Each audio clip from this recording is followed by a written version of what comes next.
Hello everyone. तो आज हम मैपिंग देखने वाले हैं। होप कि आप भी खुद से मैपिंग कर रहे हो, क्योंकि खुद से मैपिंग करना बहुत इम्पॉर्टेंट होता है, तभी चीज़ें हमें याद रहती हैं। एटलीस्ट एग्ज़ाम तक तो याद रहना इम्पॉर्टेंट होता है। तो आज हम कैरिबियन सी देखने वाले हैं, क्योंकि ये न्यूज़ में है। तो क्यों न्यूज़ में है ये आप मुझे कमेंट बॉक्स में बताना, ठीक है। और यहाँ पे हम उसकी बॉर्डरिंग कंट्रीज़ देखेंगे, north, south, east and west. और फिर इससे रिलेटेड इम्पॉर्टेंट चीज़ें और भी जो है वो भी देखेंगे। तो चलो देखते हैं। और स्पेशली पनामा कैनल जो है वो भी इम्पॉर्टेंट है, क्योंकि वो काफ़ी न्यूज़ में था। तो उसकी लोकेशन हमारे लिए इम्पॉर्टेंट बन जाती है। उसके पास कौन से गल्फ है, उसको कौन सी कंट्री बॉर्डर करती है, और वो कौन से दो ओशियन के बीच में लोकेट करता है, ये भी हमें इम्पॉर्टेंट है। तो चलो देखते हैं, देर नहीं करते हैं। पहले तो देखो, ये जो है एक नॉर्थ अमेरिका, फिर सेंट्रल अमेरिका और एक साउथ अमेरिका, इन तीनों चीज़ों के बीच में ये लोकेट करता है, ये कैरिबियन सी, ठीक है। तो पहले तो हम देखते हैं यहाँ पे जो है ये अटलांटिक ओशियन है।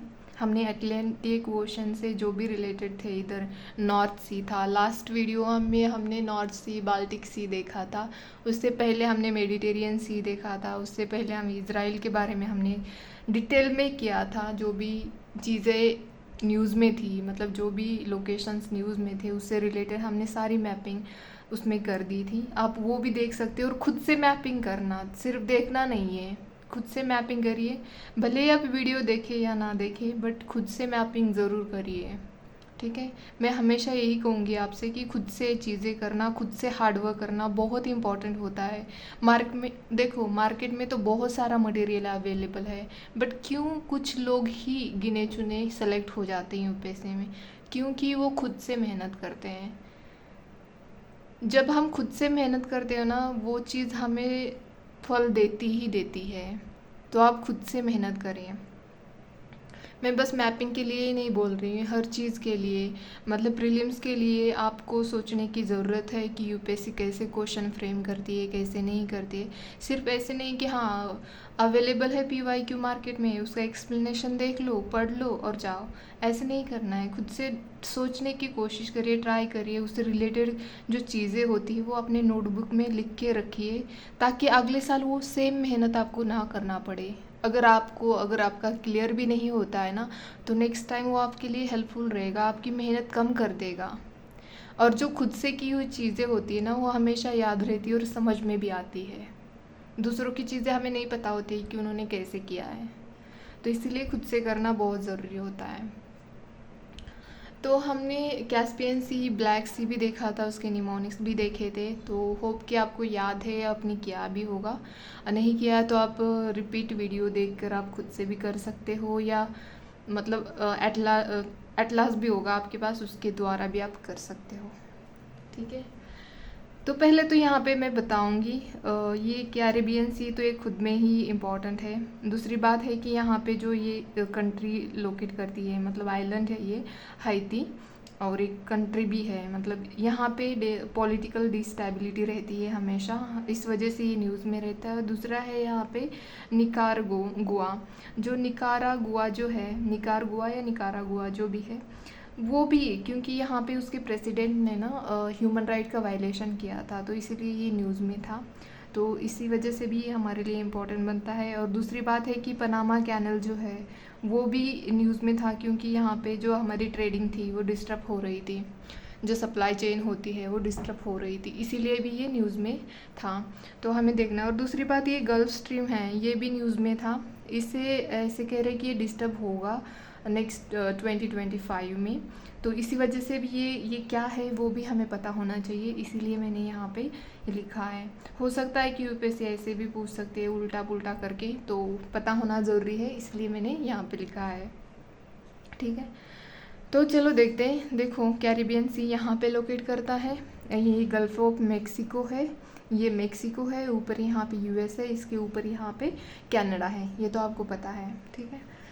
तो यहाँ पे अटलांटिक ओशियन, जैसे कि मैंने अभी कहा था, यहाँ पे पैसिफिक ओशियन लोकेट करता है। इनके बीच में ये अमेरिकन कंट्रीज़ लोकेट करती है। ये है नॉर्थ अमेरिका, ये है सेंट्रल अमेरिका और ये है साउथ अमेरिका। ठीक है, यहाँ पे मैंने मैपिंग भी दिखाई है आपको, मतलब एटलास भी रखा है साथ में, ताकि आपको भी पता होना चाहिए। आप देख सकते हो यहाँ पे कनाडा है, यूनाइटेड स्टेट ऑफ अमेरिका है, मेक्सिको है ये, और यहाँ पे उसकी ये वाली भी मैपिंग मैंने यहाँ पे रखी है। यहाँ पे ये यहाँ से लेके यहाँ तक नॉर्थ अमेरिका है, फिर ये सेंट्रल अमेरिका यहाँ पे नीचे, तो आप देख सकते हो यहाँ पे। ठीक है, और ये मैंने खुद से बनाया है। खुद से बनाने से इम्पोर्टेंट मतलब हमें बहुत टाइम तक याद रहता है, लॉन्ग टाइम तक याद रहता है, इसीलिए मैंने ये खुद से किया है। ठीक है, तो आप भी ऐसे खुद से बनाइए। ये है कैरिबियन सी, जैसे कि मैंने अभी बोला था।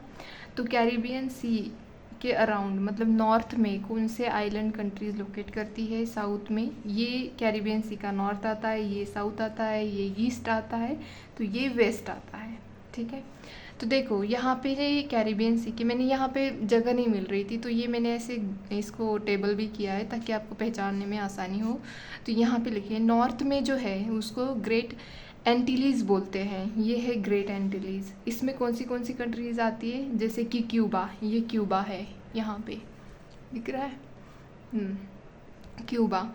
और दूसरा है जमाइका, ये है, यहाँ पे छोटा निकाला था तो इसके लिए सिर्फ जे लिखा है मैंने, जमाइका। और दूसरा है डोमिनिका, ये है डोमिनिका रिपब्लिक, यहाँ पे लोकेट करता है। और ये जो है पुर्तो रिको, यहाँ पे लोकेट करता है वो। तो ये ऐसे यहाँ से ऐसे ये नॉर्थ पे लोकेट करते हैं कैरिबियन सी के। ठीक है, तो अब देखते हैं साउथ में कौन सी कंट्री लोकेट करती है। साउथ में अगर देखा जाए तो यहाँ पे देखो, कोलंबिया, वेनेजुएला, और कोलंबिया और वेनेजुएला के बीच में ये जो लेक है, यहाँ पे ये सीधा यहाँ पे जो है ना, ये वेनेजुएलन बेसिन है यहाँ पे, और यहाँ पे कोलंबियन बेसिन है। तो यहाँ पे ये लेक जो है, इसका नाम है मारा कैबो। ये मारा कैबो लेक जो है वो न्यूज़ में था, तो यहाँ पे लोकेट करता है सीधा, ओपन भी है यहाँ से ओपन भी है यहाँ पे। तो ये दोनों कोलंबिया और वेनेजुएला के बीच में लोकेट करता है। तो कैरिबियन सी के साउथ में जो आती है वो पनामा कैनल आता है, ये कोलंबिया आता है और वेनेजुएला आता है। तो ये याद रख, तीन जो है ये तीन कैरिबियन सी के साउथ में लोकेट करते हैं और बॉर्डर बनाते हैं कैरिबियन सी को। ठीक है, तो ईस्ट में देखते हैं, ईस्ट वाली मतलब ये साइड, ये वाली साइड ईस्ट है। तो ईस्ट में लेसर एंटीलीज आती है, ये ग्रेट ऊपर हो गई नॉर्थ में, तो ईस्ट में यहाँ पे लेसर एंटीलीज, जैसे कि यहाँ पे एक ईस्टर्न कैरिबियन सी भी है, यहाँ पे ये ईस्टर्न कैरिबियन सी भी आता है। और यहाँ पे एक गुइल जो है यूके की ओवरसीज टेरिटरी यहाँ पे लोकेट करती है, अनगुइल। तो यहाँ पे मैंने लिखा भी है, आप देख लेना। ठीक है, और वेस्ट ये कैरिबियन सी है, तो यहाँ पे वेस्ट में इसके ये सारी कंट्रीज़ आती है, जैसे कि कोस्टरिका यहाँ पे लोकेट करती है, निकारागुआ यहाँ पे लोकेट करती है।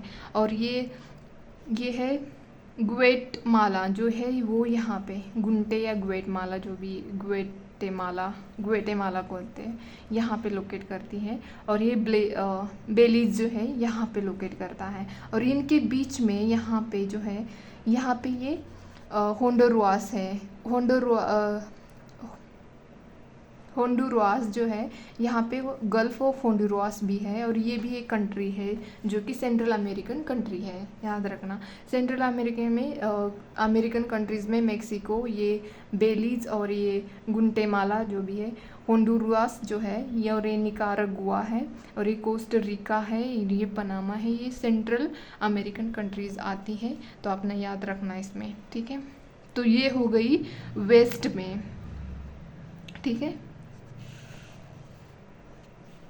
गुंटेमाला या ग्वेटेमाला जो भी है, प्रोनाउंसिएशन में थोड़ी गड़बड़ी हो रही है। यहाँ पे मैंने करेक्ट स्पेलिंग लिखी है उसकी, यहाँ पे देख लेना। ये जो है ये मैंने यहाँ पे साउथ में, नॉर्थ में, ईस्ट में, वेस्ट में जो भी कंट्रीज़ लोकेट करती है उसके बारे में मैंने यहाँ पे लिखा है। ठीक है, अब देखते हैं कि जो कैरिबियन सी है वो अटलांटिक ओशियन का पार्ट है। मैंने यहाँ पे बोला, लिखा भी है, located Atlantic ocean in the tropics of the western hemisphere. क्योंकि यहाँ से अगर देखोगे ना तो यहाँ पे मेक्सिको से होके, यहाँ से मुझे ड्रॉ कर देना चाहिए था बट मैंने नहीं किया है, वो है ट्रॉपिक ऑफ कैंसर मतलब जाता है इनसे, मतलब होके गुजरता है ट्रॉपिक ऑफ कैंसर यहाँ से आप देखोगे तो, ठीक है। तो ये इसमें कौन सी कंट्रीज़ आती है, मेक्सिको आता है, गल्फ ऑफ मेक्सिको आता है, और बाकी आप आइलैंड भी देख लेना, वो भी इसमें आते हैं ट्रॉपिक ऑफ कैंसर में। तो इसीलिए ये ट्रॉपिक ऑफ वेस्टर्न हेमिस्फीयर में ये लोकेट करता है, ये वेस्टर्न साइड में है, मतलब वेस्टर्न हेमिस्फीयर में लोकेट करता है अर्थ के। तो ये आप याद रखना, ठीक है। और दूसरी बात ये है कि यहाँ पे अगर तुम अब देखोगे तो ये जो आइलैंड है छोटे छोटे, यहाँ पे बहामा है, ये बहुत सारे हैं, इनके नाम मैंने यहाँ पे लिखे नहीं है, बट यहाँ पे एक स्टेट है जो कि उसका नाम है स्टेट ऑफ फ्लोरिडा। क्योंकि ये जो है यहाँ पे ये फ्लोरिडा का पेनिनसुलर है यहाँ पे, तो इस वजह से इसका नेम भी, यहाँ पे जो स्टेट है उसका नेम भी स्टेट ऑफ फ्लोरिडा है, ठीक है। ये गल्फ ऑफ मेक्सिको है और ये सेमी एनक्लोज्ड गल्फ है, ठीक है। और यहाँ पे अगर गल्फ ऑफ मेक्सिको और कैरिबियन सी को एक चैनल है यहाँ पे यूकैटन, ये चैनल यहाँ पे लोकेट करता है, और यहाँ पे यूकैटन बेसिन भी है, और यहाँ पे एक केमैन ट्रेंच भी लोकेट करती है कैरिबियन सी में, ठीक है। तो ये इम्पॉर्टेंट चीज़ें हो गई, और भी बहुत सारी इम्पॉर्टेंट चीज़ें हैं, बट जो न्यूज़ में है, मतलब जो न्यूज़ में है उससे रिलेटेड मैंने यहाँ पे लिखा है। बाकी आप एटलास में देख सकते हो कि और क्या क्या लोकेट करता है, क्योंकि यहाँ पे अमेरिकन ट्रेंच भी है, यहाँ पे केमैन ट्रेंच है, तो ये आप देख लेना अपने हिसाब से। तो अब देखो जो ये पनामा है, पनामा कैनल कौन सी ओशन को कनेक्ट करता है, तो ये है, हो गया ये अटलांटिक ओशियन हो गया, ये हो गया पैसिफिक ओशियन, जैसे मैंने अभी दिखाया था आपको। तो ये जो पनामा है ये अटलांटिक ओशियन को और पैसिफिक ओशियन को कनेक्ट करता है, ये कैनल, ठीक है। तो ये इम्पॉर्टेंट है, ये आप याद रख लेना। और यहाँ पे पनामा जब साउथ अमेरिकन कंट्रीज से कनेक्ट होने लगता है तो यहाँ पे गल्फ ऑफ डैरियन है जो कि कोलंबो और पनामा के यहाँ पे और कैरिबियन सी में यहाँ पे लोकेट करता है, और नीचे आप देखोगे तो यहाँ पे गल्फ ऑफ पनामा है। तो ये इम्पॉर्टेंट चीज़ें यहाँ पे बन जाती है। और दूसरे इसमें अगर कैरिबियन सी में अगर देखा जाए तो यहाँ पे गल्फ ऑफ हॉन्डरूस है, तो ये भी आप याद रख लेना, क्योंकि हो सकता है कि ऐसे ना पूछे, लेकिन आपको पता होना चाहिए कि कहाँ पे लोकेट करता है, ठीक है। ये सब इम्पॉर्टेंट चीज़ें हमने देखी। यहाँ पे ये ग्रेट एंटीलीज है, लेसर एंटीलीज इधर है, और ये इम्पॉर्टेंट था तो इसलिए मैंने बता भी दिया है ऑलरेडी। और गल्फ ऑफ मेक्सिको में और भी सारी रिवर जो है, American river, north American river, वो अपना वाटर डिस्चार्ज करती है, यहाँ पे डेल्टा भी बनाती है। सबसे सेकंड लार्जेस्ट और लॉन्गेस्ट जो है मिसिसिपी रिवर, जो कि नॉर्थ अमेरिकन रिवर है, वो गल्फ ऑफ मेक्सिको में अपना वाटर डिस्चार्ज करती है और यहाँ पे डेल्टा भी बनाती है। और वैसे देखा जाए तो ये कोलोराडो जो है वो भी गल्फ ऑफ मेक्सिको में अपना वाटर डिस्चार्ज करती है, ये थोड़ी फेमस है इसीलिए मैंने यहाँ पे बताया। और आप अगर यहाँ पे देखोगे तो ये रॉकी माउंटेन्स भी यहाँ पे अमेरिका में और मेक्सिको तक आते हैं।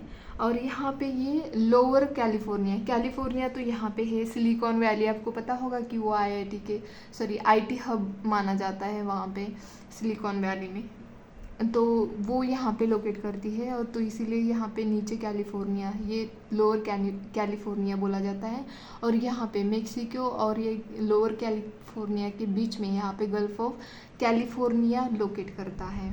तो ये आप मैप देख के आराम से यहाँ पे लोकेट कर दो, क्योंकि यहाँ पे बहुत सारे ऐसे लेक्स हैं जो कि बहुत ज़्यादा इम्पॉर्टेंट है।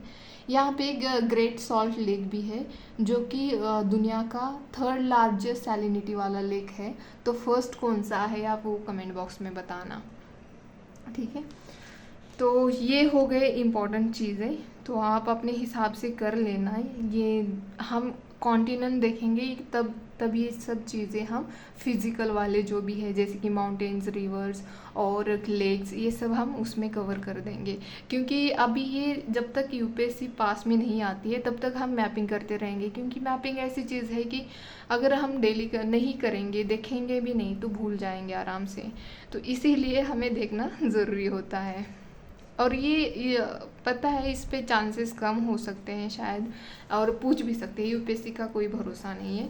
बट यहाँ पे ये न्यूज़ में था इसीलिए मैंने यहाँ पे कवर कर दिया है। तो देखना, अगर आपको ऐसे पूछा जाए कि गल्फ ऑफ मैक्सिको और कैरिबियन सी को एक चैनल कनेक्ट करता है तो उसका नेम वो अपनी ऑप्शन में देंगे, तो आपको पता होना चाहिए कि युकातान जो है वो चैनल जो है वो कैरिबियन सी और गल्फ ऑफ मैक्सिको को कनेक्ट करता है। तो ये आपको पता होना चाहिए। तो अब देखते हैं, यहाँ पे आते हैं, ये जो करंट है गल्फ स्ट्रीम, ये वार्म करंट है, ठीक है। तो यहाँ पे देखो, यहाँ पे रिवर जो होती है वो अपना वाटर डिस्चार्ज करती है, और ये कैरिबियन सी और गल्फ ऑफ मैक्सिको का जो वाटर होता है उससे निकल के ये गल्फ ऑफ स्ट्रीम बनता है। और ये जब ऐसे इसका जो इन्फ्लुएंस अगर आप देखोगे तो नॉर्थ ईस्ट पे देखा जाता है ज़्यादा, तो यूरोप में इसका इन्फ्लुएंस होता है। इधर यूरोप है ना, नॉर्थ ईस्ट लोकेशन है, तो यहाँ पे इसका ज़्यादा इन्फ्लुएंस दिखाई देता है। और ऊपर से जो आता है वो कोल्ड करंट है जिसका नाम है लैब्राडोर जो ये करंट है ये कोल्ड करंट है। और ये दोनों जब मिलते हैं तब यहाँ पे हाईली प्रोडक्टिव चीज़ें, मतलब जैसे कि फिशिंग और ये सब होती है ना, तो इनका जब कन्वर्जेशन होता है इन दोनों का तो ये प्रोडक्टिव कन्वर्जन होता है, ठीक है। तो इसीलिए ये दोनों भी जो करंट है ये वो हमारे लिए इम्पॉर्टेंट होते हैं। और करंट किसे कहते हैं वो कमेंट बॉक्स में बताना, क्योंकि आई एम श्योर आपने ज्योग्राफी में ये पढ़ा होगा। मैंने पहले भी आपसे पूछा था गल्फ क्या होता है, सी क्या होता है, स्ट्रेट क्या होती है, तो ये आपको ओशियन क्या होते हैं ये आपको पता होना चाहिए। ये बहुत छोटी छोटी चीज़ें हैं बट एक स्टेटमेंट में दिया जाए तो आपको पहचान में आना चाहिए। तो इसीलिए मैं ये कहती हूँ कि ये बेसिक चीज़ें हैं वो आपको देखना चाहिए।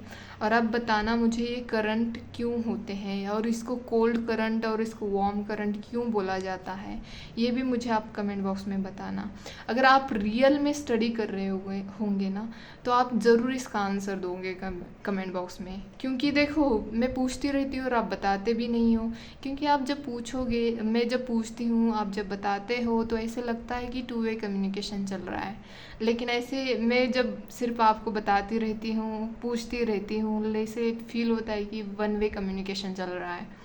तो ऐसे नहीं है, हमें देखो साथ मिलजुल के जाना है, अच्छे से पढ़ाई करनी है। अगर हम एक दूसरे को ऐसे पूछते रहेंगे, अगर आपको लगता है कि मैंने कुछ गलत बताया या नहीं, अगर आप वो मुझे पॉइंट आउट करते हो ना तो बहुत अच्छा लगता है। तो आप मतलब इसकी वजह से मेरी पढ़ाई होती है, आपकी पढ़ाई होती है, पढ़ाई होना बहुत ज़रूरी है, ठीक है। तो आज के लिए इतना ही। अगर पसंद आता तो प्लीज़ लाइक शेयर सब्सक्राइब करें, और नहीं भी आता है तो प्लीज़ आप बताना आपको क्या कौन सी चीज़ ऐसी है कि जो समझ में नहीं आती है या पसंद नहीं आती है, तो वो भी मुझे कमेंट बॉक्स में बताना। तो आज के लिए इतना ही। प्लीज़ फिर से कहूँगी, अगर एक बार सब्सक्राइब करना भूल जाइए बट खुद से प्रैक्टिस करिए, क्योंकि यूपीएससी क्लियर करना ही हमारा मेन उद्देश्य है, ठीक है। देखो इस प्रोसेस में मैं काफ़ी सालों से हूँ, तो मैं नहीं चाहती कि जैसे मैं सफ़र कर रही हूँ वैसे आप भी सफ़र करो। हर साल रिज़ल्ट लगता है, बहुत बुरा लगता है क्योंकि हम नहीं होते उस लिस्ट में। तो इसीलिए खुद से मेहनत करिए, अभी बहुत अच्छा टाइम है। रिवीजन सब कुछ मतलब मैनेज करके, प्लान करके करिए, और बिल्कुल किसी भी चीज़ को छोड़ना नहीं है हमें, ठीक है। तो आज के लिए इतना ही, धन्यवाद।